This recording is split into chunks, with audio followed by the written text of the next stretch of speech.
In 1534, Henry VIII visited this manor house in Buckinghamshire, the first of many visits by the king and his daughter Elizabeth. But the owner knew that the royals expected only the biggest and the best, so he had his home transformed into a palace.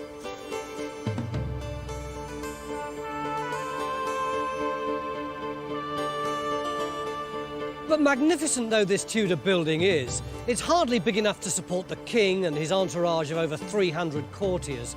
It must have been at least twice this big. So where's the rest of it? And what exactly does it take to build a house fit for a king?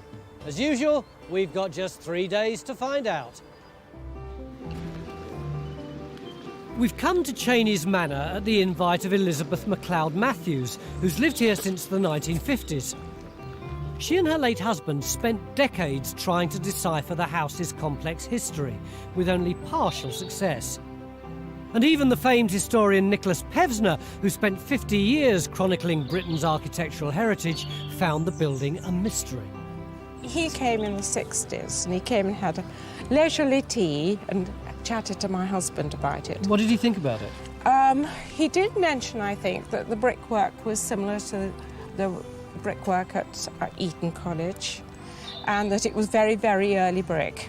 And he said that it was a great puzzle. Well, the country's greatest expert on architecture may have been stumped by this puzzle, but it looks like somebody's been able to solve it. Jonathan? Tony? I don't know why we're here. We've got loads of good standing archaeology, we've got lots of documents, and Mick, I've just been looking at the guidebook to Chenies Manor House, and there's even a painting of what this place would have looked like in Tudor times. Who painted it, you ask? Jonathan Foyle. we didn't burn every copy. Now, you'll see this as a suggested appearance, you know, like TV dinners that never work out that way when you serve them. And it may be the same here, that when we look for the proof behind this speculative vision, that it's much more complex than I've initially suggested. So I want to learn more, that's the point. Jonathan's serving suggestion, painted from the church tower, is based on the buildings that remain on the site. Namely, this western wing and this southern wing, which we believe were here at the time of Henry's visits, as well as evidence of a medieval manor hall, which would have been the focal point for eating and entertainment. A historical document mentions a wing measuring 9 chambers from the church to a gatehouse. This could either run along the north or the east of the courtyard, with either one containing the grand gatehouse entrance. Jonathan's preferred option is 2 wings with the gatehouse to the east, giving us a palace large enough for a king and his entourage. We're talking about a house that Henry VIII visited, and Elizabeth, up to 1,000 people descending on it for periods up to a couple of weeks or more. It must have been a very big complex with lots of supporting structures. So my neat vision might be much more complex in reality. Mick, how do we explode Jonathan's cosy vision of what this place would have looked like? Well, I think we can look, the 2 wings that are on there that don't exist today, we can have a look at those by putting some trenches across and see if there is any walls in the bottom of them. But of course, the building itself is a piece of archaeology, and it's full, just by looking around the outside, of clues of where walls have joined on, windows have been altered. So there's a sort of 3-dimensional jigsaw to sort out of the building itself, Absolutely isn't there? there is, yeah. I'm going to be really fascinated to see what the difference is at the end of day 3. You're going to make his life hell, aren't you? I am. I want to know what the difference is going to be between this painting and what we finally come up with. Let's get on then. And so our first trench goes in based on Jonathan's recreation. Here on the proposed eastern wing, close to where he believes there was a grand gatehouse. You're a bit previous, aren't you? We haven't even got the geophys results yet. Yeah, but I don't think it'll matter, actually. We've got a lot of clues as to what might be going on here. We know about these 2 wings. We can see where that step is there by the fire alarm. And then on the other side, you've got a bit of wall sticking out. Well, that's the 2 bits of wall coming out in this direction. There's different sorts of brickwork there, aren't there? There's all sorts of stuff going on. We're going to have to spend a lot of time looking at that, because for now it just tells us something's coming off in this direction.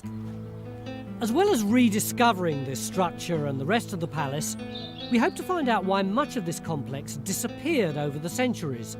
because historical records show it was large and grand enough to play host to Henry 3 times and Elizabeth twice, a place where they and their entourage could rest, feast and hunt. The house's high status was due to one man, the first Earl of Bedford, John Russell, who had a meteoric rise through the Tudor court. He was in the service of a man called Sir Richard Jerningham, who was one of Wolsey's key officials. Now, what's important about that is that when Jerningham died, Sir John Russell not only, if you like, stepped into Jerningham's job, he also stepped into his bed, he married his widow. That was Anne Sapcott, who inherited Chenies. And that's how he got Chenies. But that coincided with Henry VIII taking Russell into the Privy Chamber. He was a gentleman of the Privy Chamber in 1526. Now, he was one of only 8 people in the country who were allowed to touch the king, and even one of those 8, the barber, was only allowed to touch him when the king specifically invited him to do so. So Russell is one of those very key courtiers at the very heart of the Tudor court. So really you could say that Russell was one of the 8 most important men in the country at that time. Absolutely. Now, but what Henry also does is he gives him a wedding present, and he gives him the manor of Amersham next door, and that gives him the money to build at Chenies. It looks like this wall's got plaster on it. It looks like it's got loads of plaster. It's interesting because it's just along the spout, and it really suggests an internal wall, doesn't it? It does. Over at the wall beside the church, Jonathan and Bridget think they found evidence at the other end of the eastern wing that Phil's digging. Looks at first like a junction, It doesn't looks it? quite But- different, doesn't it? Oh, that's interesting, isn't it? Look at those diamond shaped there. What are they called, Jonathan? Diaper. Diaper. Diaper work, yeah, because they're diamond-shaped. And they're 15th to 16th century. So, yeah, good diagnostic. And external, too. Absolutely, because why would you want decoration like that on the inside of your wall? Well, you wouldn't. You'd plaster it, wouldn't you? And we've got the plaster on the other side. That'll do. This wall, with its plaster on the inside and elaborate brickwork on the outside, would give us buildings on 3 sides of the courtyard. But Jonathan feels it may also be the corner of a northern wing. A theory that's got the backing of geophys, who found a possible wall line heading north. I mean, look, we've got this wing that's meant to come through here. Yeah. So, I mean, well, we've got this clear line. And I mean, it's literally just in front of us there. So where this bump in the grass is? Yeah. Right, I mean, right. if we put a trench across here, Yeah. am I in the courtyard now? Yeah. And is Yeah. this the range? Yeah. So Trench 2 will go in on our possible northern wing over John's geophys anomaly.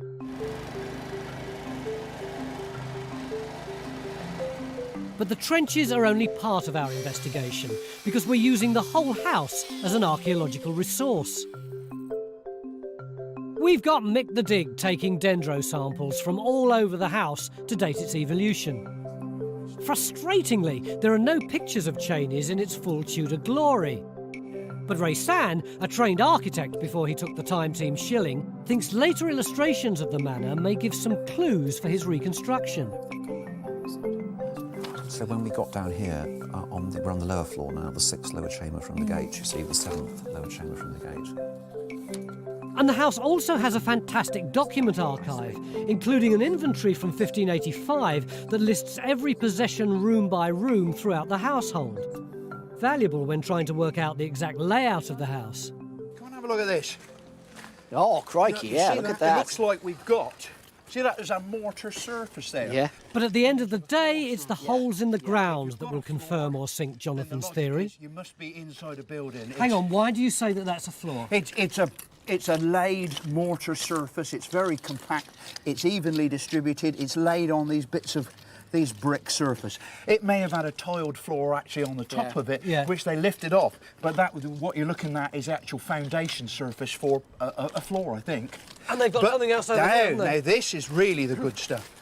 Look, we've got these mortared bricks in here, but look, it's bang on line with the end of the wing. Lines up Just exactly, where we want doesn't it to be. Why couldn't that be 21st century?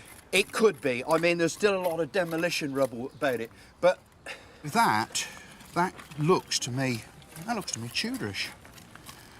I mean, one piece of pot does not make a period. Yeah. But I would have thought we could be looking at that sort of period. It's almost like that Cistercian ware, isn't it? Which is that sort of very dark green stuff, you know. Yeah, I think it's right. Well, there's our first bit of Tudor. Jolly good. Early days yet, Tony? Yeah. The evidence does suggest this wall is Tudor, which, going by Jonathan's theory, means we should be close to the sort of grand gatehouse you'd expect at the entrance to a royal residence. But just as one piece of pot doesn't make a period, one wall doesn't make a wing. So we're putting in another trench to find the other side of our possible gatehouse wing. Trench 2 has also come up with the goods, and it's even more substantial than the wall in Phil's trench. Hey, well, that's wallish, isn't It's it? very wallish. Got the wall up here, and we've even got some flint footings, which, you know... Fairly typical, aren't they? Local resources, chalk and flint. Absolutely, Good stuff. Good yeah. for the Chilterns, yeah. Not only does this feature line up with the existing Tudor wall by the church, there's even some traces of plaster on it, suggesting this could be the inside of our northern wing. It seems all our evidence confirms Jonathan's initial plans for the Tudor palace. And yet there are those amongst us who aren't so sure. That view looks very much like it is today, Ray-san. Do you know when that was drawn? I'm not sure of the date, but there's certainly a progression of date through different paintings. This one here seems to be showing us a wall going across the whole front of that building. All right. And that's the windows, though, are very much what we've got there today, aren't they? Yeah, it's pretty much exactly the same at this stage. Just this wall, maybe an opening paying homage through to the church. But if we go back one further... Oh, crikey. All the decoration's gone from the top of the gable. Yeah. The windows are changed and the wall is still here across this bit. That's looking very downbeat in comparison to what we see now, isn't it? Yeah, totally. And even the path is going away from the building, not following the axis we showed earlier. No, it's not as straightforward as we thought, is it? No, there's a lot of changes going on. Well, it looks like the doubting Thomases have just jinxed the site, because the eastern wing has suddenly become very confusing. So far, there's nothing in the trench where we expected to find the back wall. And the more we dig Trench 1, the less promising its archaeology becomes. Here's our Tudor wall, and that does line up exactly on the end of the building. We still don't really know whether we are in a building or, as this material here, this gravel material, might suggest that we're actually into a courtyard surface. The other problem, of course, is that we've got these walls here, and we don't know, again, whether they're a building or whether they're garden features. The trouble is that they've been so smashed around that we got no idea where the floor levels were. Yeah. It is frustrating, isn't it? It is, but I mean, we often have this problem, don't we? We dig a hole for a specific purpose to see if there's anything in it. Yeah. And there is something in it. And then we try and screw more information out of that hole than it's actually capable of giving us.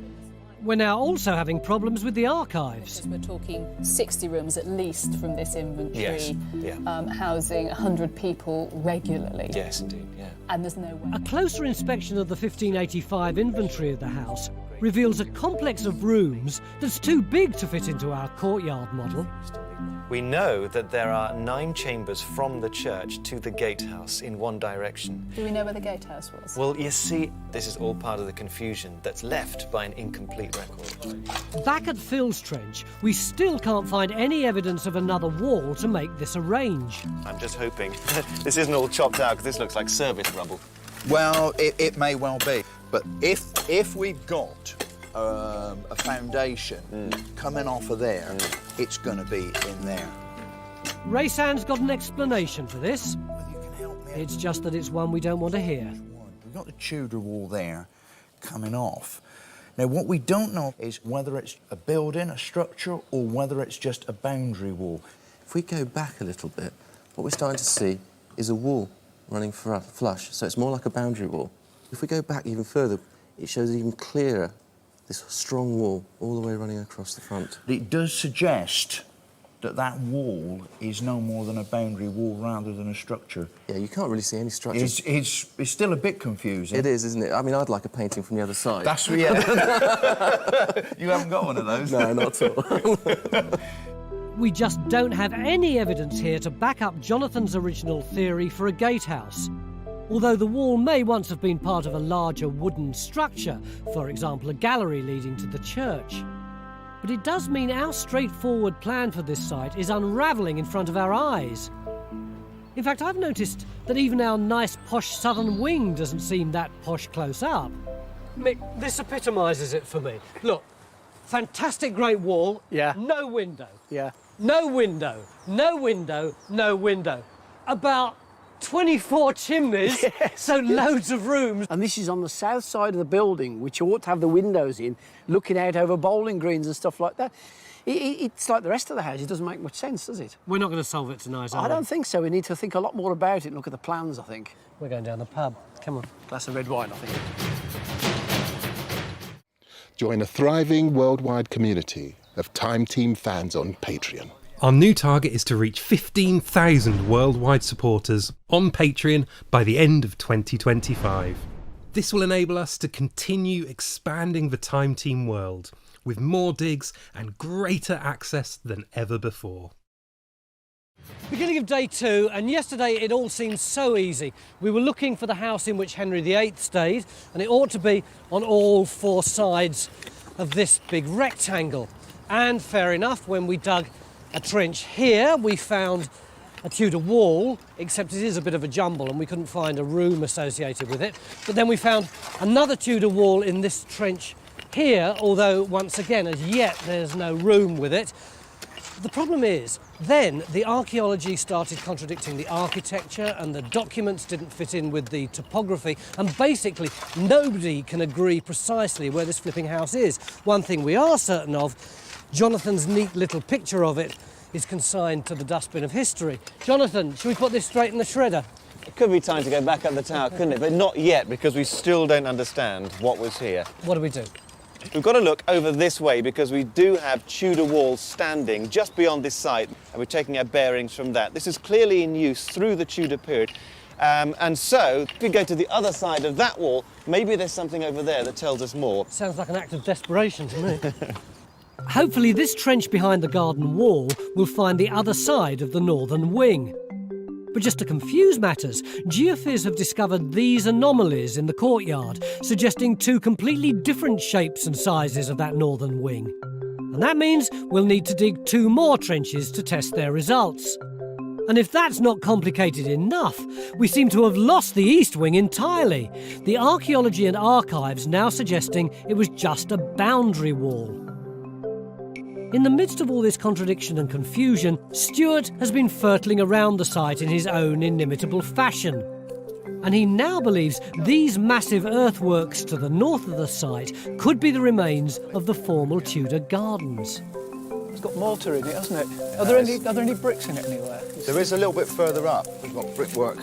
Slowly but surely, Stuart's evolving his own very different theory as to the whereabouts of the Grand Palace.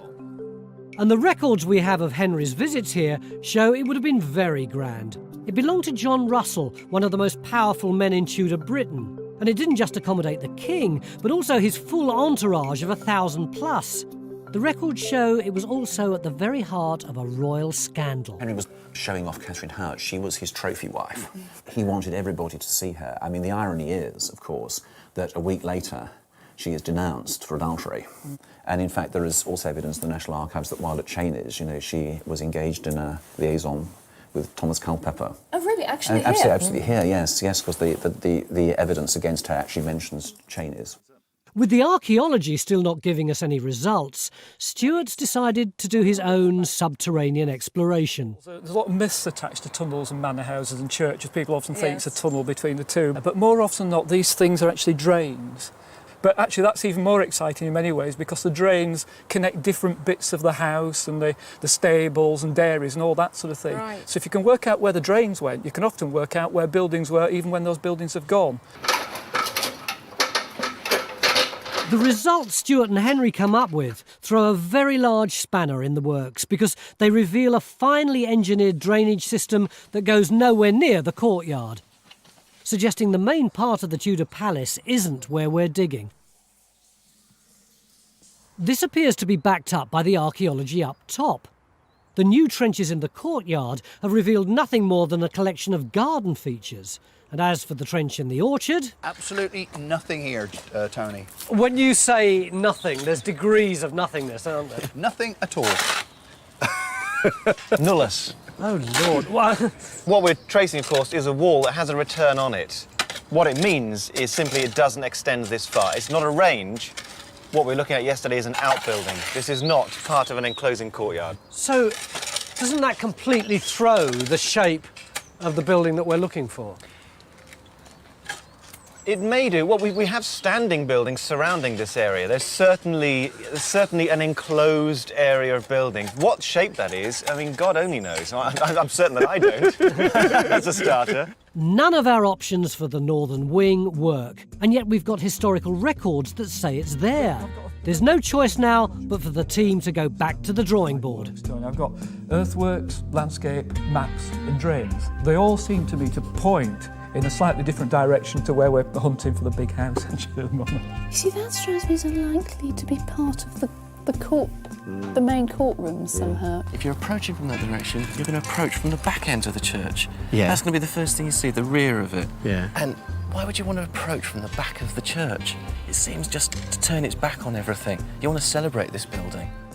It's halfway through day 2, and we've got almost nothing to show for it. Time for an archaeological council of war. When you approach, Where is the main big house, do you think? We are sitting in the angle of it, but beyond, on the other side of the angle, toward the gardens and on the south front, I think there were bigger rooms that have since been neatened up by the Victorians. This side of it feels quite like the rear of the building. There's not a lot of ornamentation. These are the smart lodgings. These have been retained. If you've got a house that's falling to bits, what do? You keep the best lodgings for yourself. No, I don't think they are, actually. there has to be something here which presents a kind of facade to when you approach it. So I'm looking at like 2 components, one going north-south and one going east-west. We reckon we've got We're in a complete state of confusion. We just can't agree how to fit the missing parts of the palace onto these elaborate standing buildings, which must have played a central role in Henry VIII's visits. But that suddenly changes when we get the dendro dates for the west and south wings. This bit here comes much later, in the summer of 1550. Hang on, whoa. When did Henry VIII come and stay here? 1540, 34 and 41. 41. And we've been this isn't even assuming... Henry VIII's reign. This is not part of Henry VIII's reign in that case. We've been assuming that this is the constant. This is the reason that we came here, because we'd got a bit of the place where Henry VIII stayed. So the building is elsewhere? Yeah, the buildings that Henry saw Are elsewhere. although he did see this one behind me.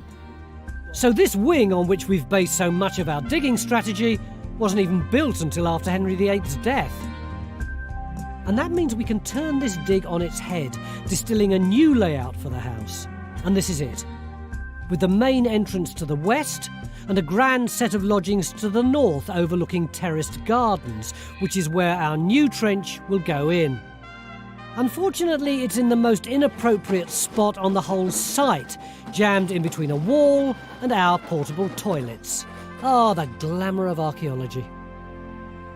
Elizabeth's going to be really disappointed. Why?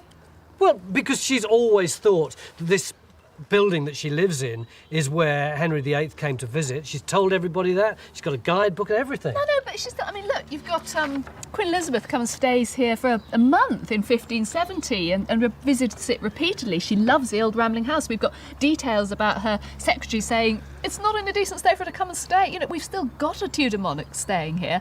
It's just a different Tudor monarch. Yes, if you can loosen this lot up, that'll be a lot easier.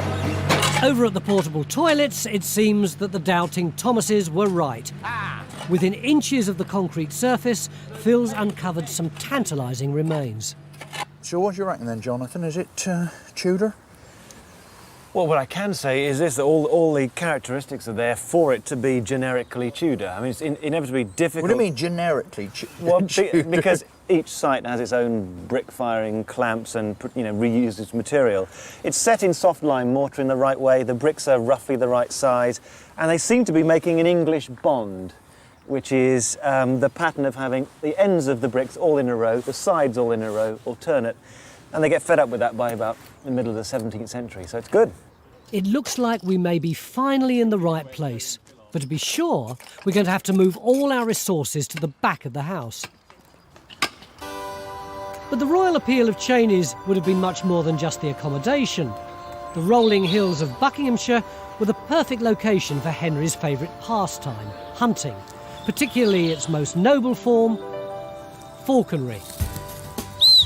In the last day and a half of our dig here, Carenza is going to try and learn the rudiments of this royal sport.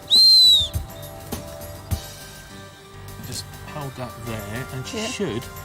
Now, the idea of looking across the shoulder at the bird rather than have the actual glove in front of your face is obvious. The bird hits the glove and comes up into your face, then it's going to hurt. She's got Right. very big, powerful and sharp talons.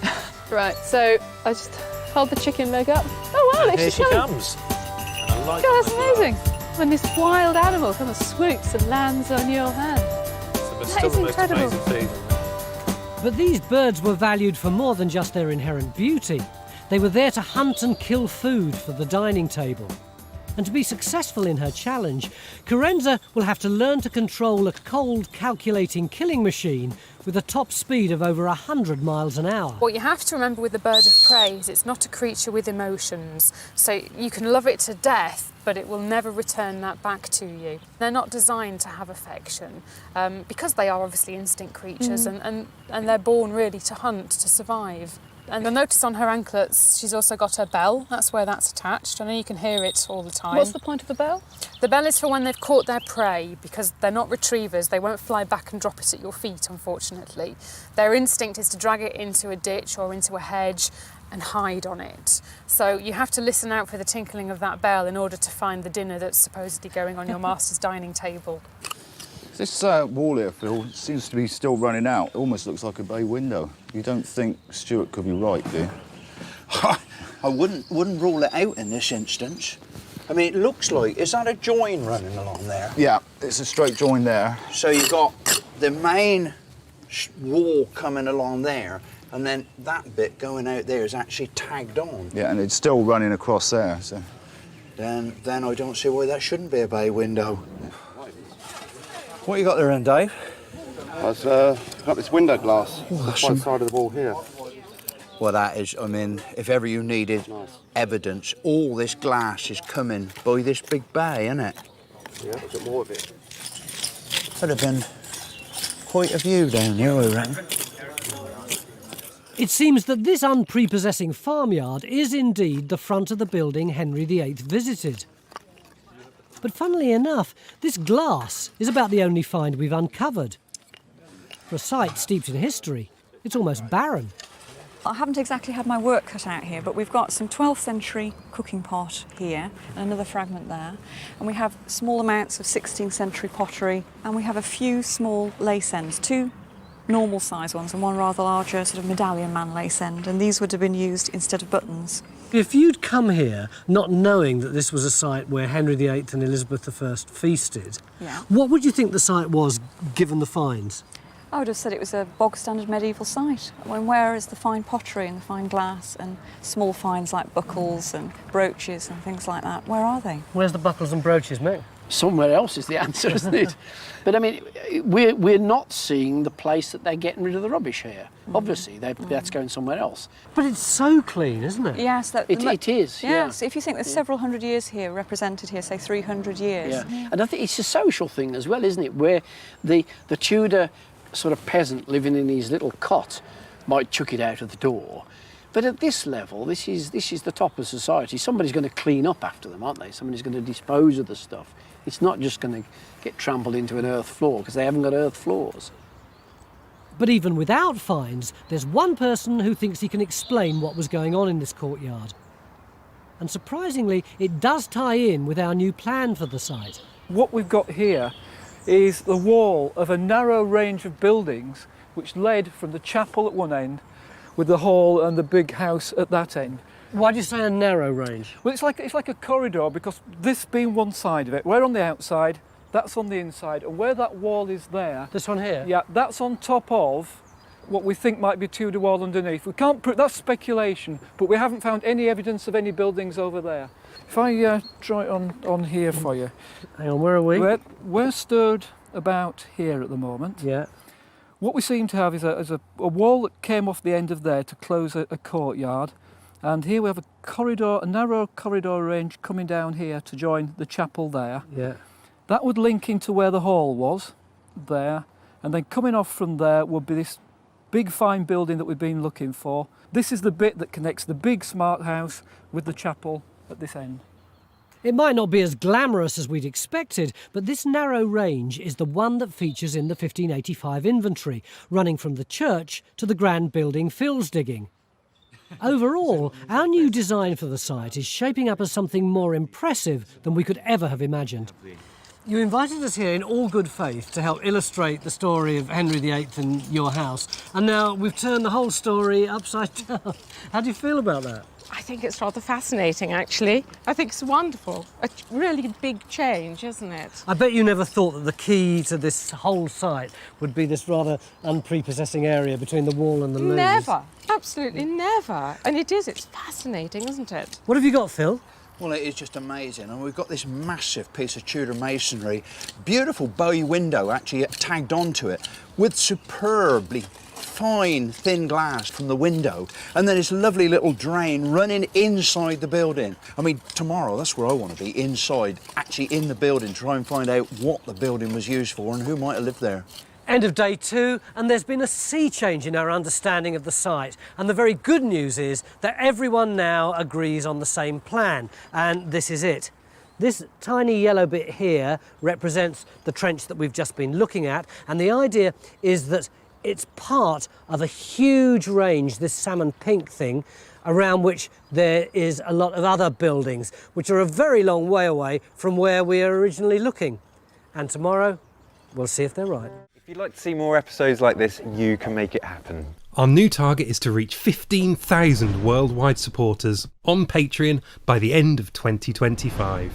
This will enable us to continue expanding the Time Team world. Enjoy front row seats for the greatest show on Earth and under it. It's the beginning of day 3 at our dig at Chenies Manor, where the archaeological mist is finally clearing, and at last we've found the house where Henry VIII stayed. The first bit we discovered was just round the corner there, so we've had to shift these toilets. But the big problem is we've got the catering bus here, we've got these shed things behind it, we've got the kitchen, we've got the St John's ambulance here, we've got all this concrete. Stuart, we're not going to be able to shift all this lot and dig up the concrete in time to find the rest of the house, are we? No, not at all, no, but we have got one fixed boundary to work from now. We've got a bit of the building, we can make an estimation of its length and we can make an estimation of its width. After 2 frustrating days, we've turned the plan for this site on its head, replacing Jonathan's original theory of a quadrangle building for this new layout. A layout that now seems to be confirmed by Phil's trench, where this wonderful bay window has been unearthed. So we've got a group of bay windows on that north side looking down onto the gardens. Which is all the terraced area? Yeah. Right. We also think we've now found the main entrance to the complex, which includes some of this standing building. Jonathan's thinking seems to be that we've got the gatehouse is actually not a building with a tunnel under it and arches, which is what my initial thought That's what was. I've been thinking of for 3 days. More likely a couple of buildings either side of a passageway, which would have been cobbled, of which that's one, and the other one probably ought to be somewhere here. But the only way we can be sure we've got the right dimensions is to dig and geophys this whole farmyard. So bish-bosh here and bish-bosh over there? I would have thought so, yeah. There's a lot to do with just a day to go. Our new plan may be causing headaches for the archaeologists, but it's completely transformed our understanding of the archives, including this comprehensive 1585 inventory of the house, which John and Carenza feel may establish the location of Henry VIII's bedchamber. King Henry VIII's arms in it. So, because we know from the will that the state bed for Henry VIII was in the lower chamber. And do you think we can work out where that actually may have stood on the ground outside? Well, to know that, we'd have to ask Jonathan what he thinks the measurements of these rooms were. Right. Well, this has developed a bit, Phil. Well, yeah, what the idea was, what we thought we'd do was extend across the trench to see whether or not we could get another bay window just to give ourselves a bit of room, see? Yeah. Well, look, we've got this big thing coming round here. It's a nice big feature too. It's not quite the same as that one though, is it? This one... No, it's rounded. Yeah.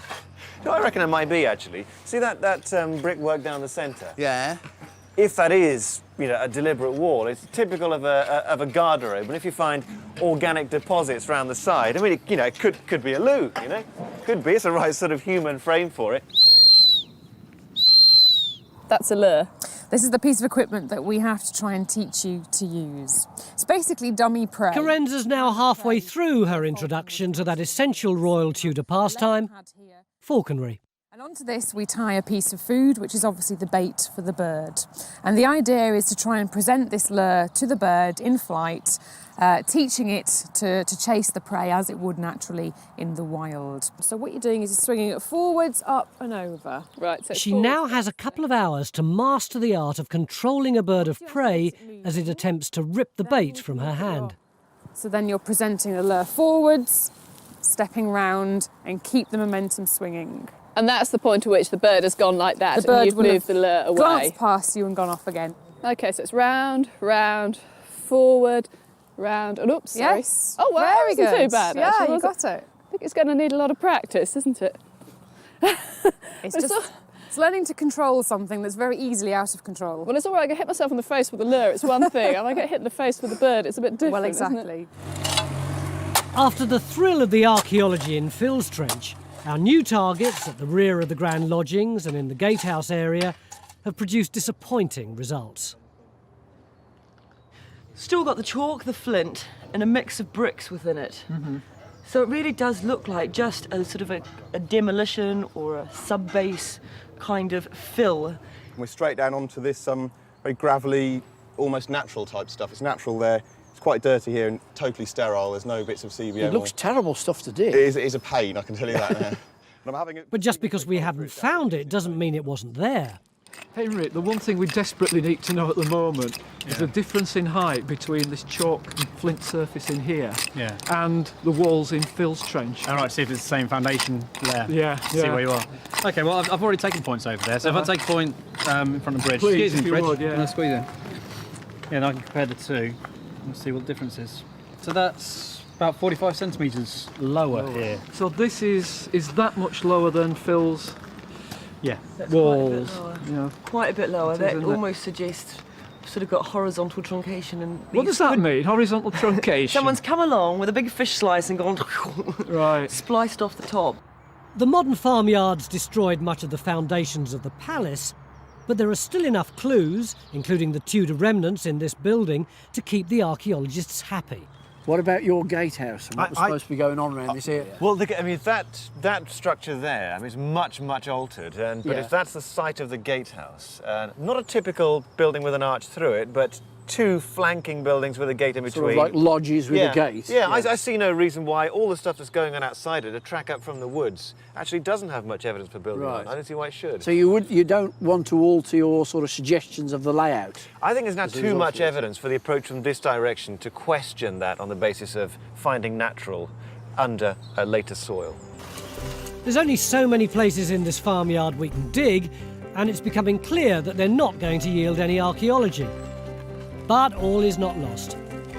Phil's Trench proves that some of the structure was preserved underground, unfortunately in areas we can't dig, like these barns.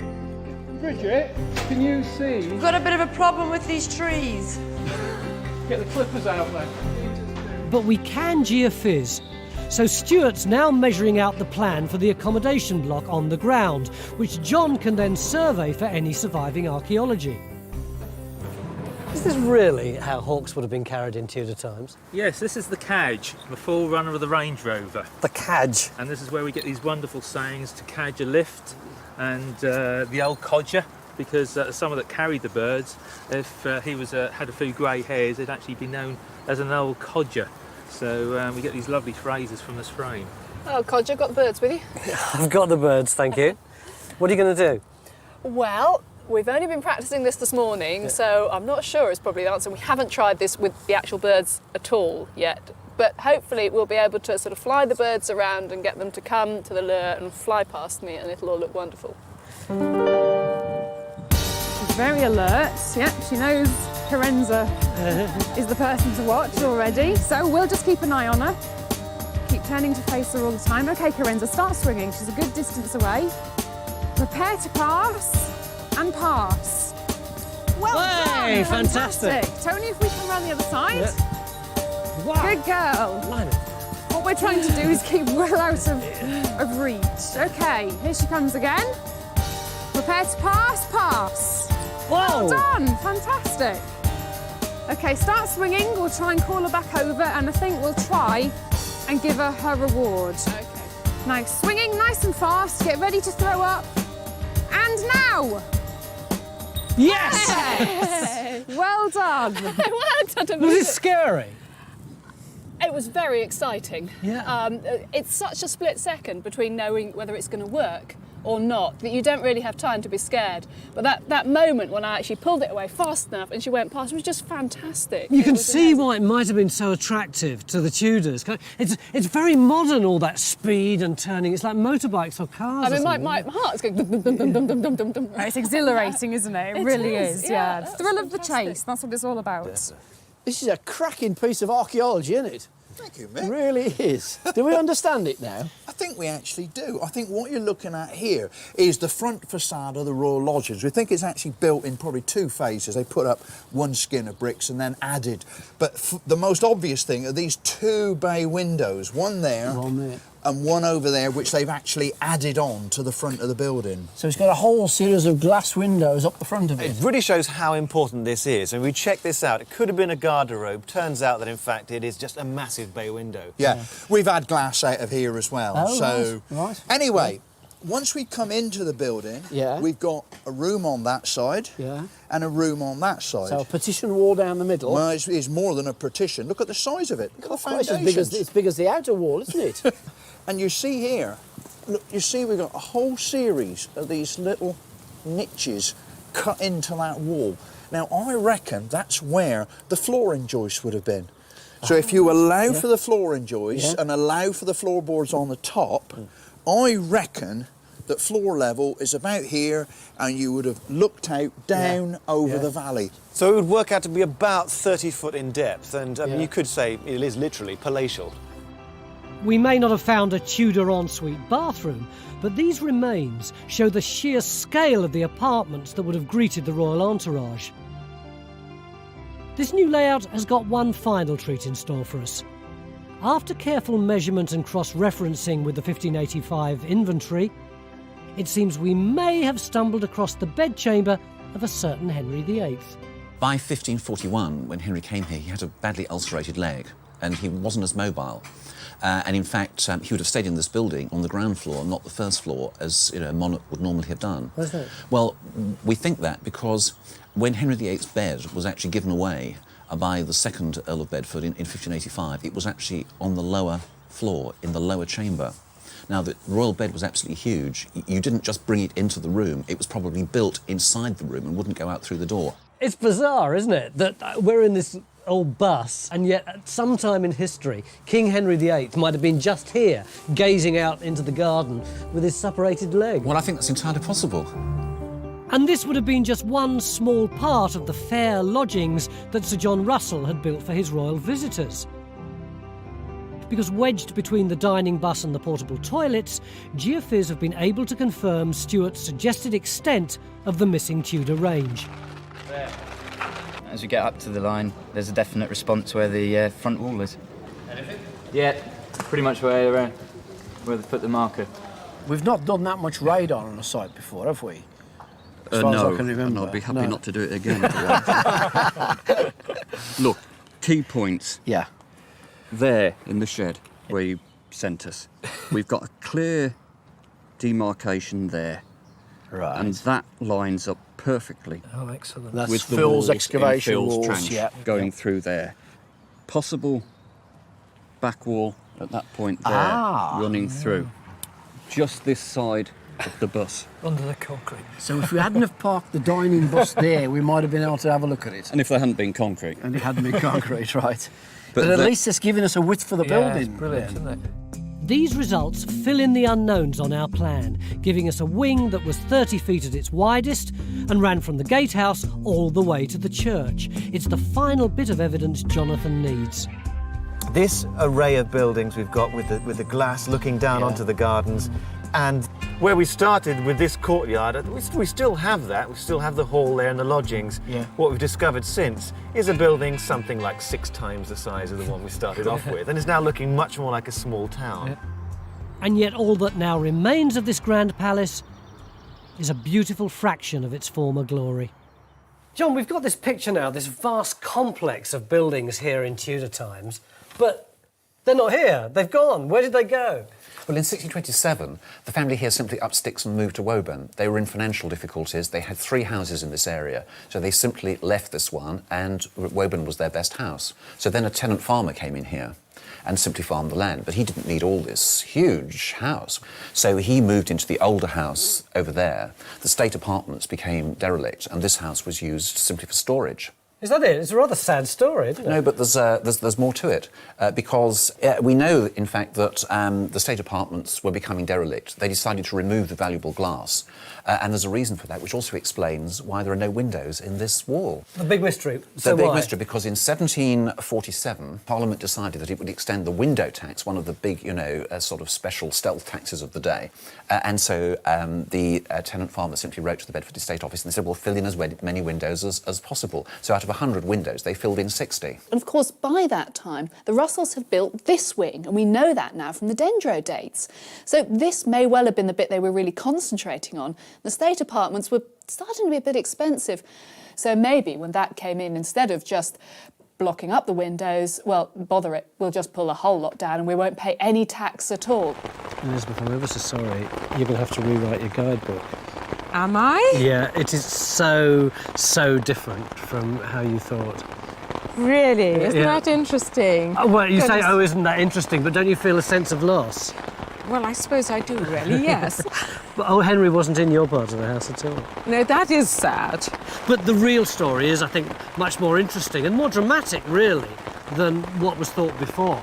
Behind us here, between there and there, you've got this enormous pair of gatehouses with this great stately driveway going up here. And beyond it, over there, there's a great hall. And then over there, the fine lodgings, where the kings and queens of England looked out onto the lovely garden in the pouring rain, just like us. This is the story of a grand medieval house turned into a palace fit for a king.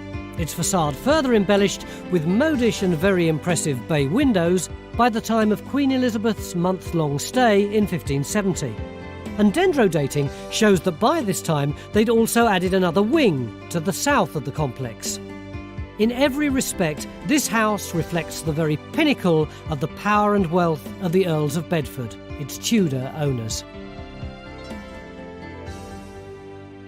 Well, now that confirms the fact that we once read that it was called Chenies Palace. Well, it is a palace, isn't it? Isn't it? Yeah. And then it was called the Great House, and now it's just called the Manor House. Well, you can start calling it the palace again. That would be rather fun, wouldn't it? 3 days ago, we came here looking for something like this. A house fit for a king, encased in these beautiful, evocative Tudor surroundings. But it wasn't here. Instead, we found it round the back, underneath some ramshackle old barns, which just goes to show you shouldn't always believe what you read in the guidebooks. Join Time Team on Patreon to access exclusive 3D models, masterclasses, and behind-the-scenes insights.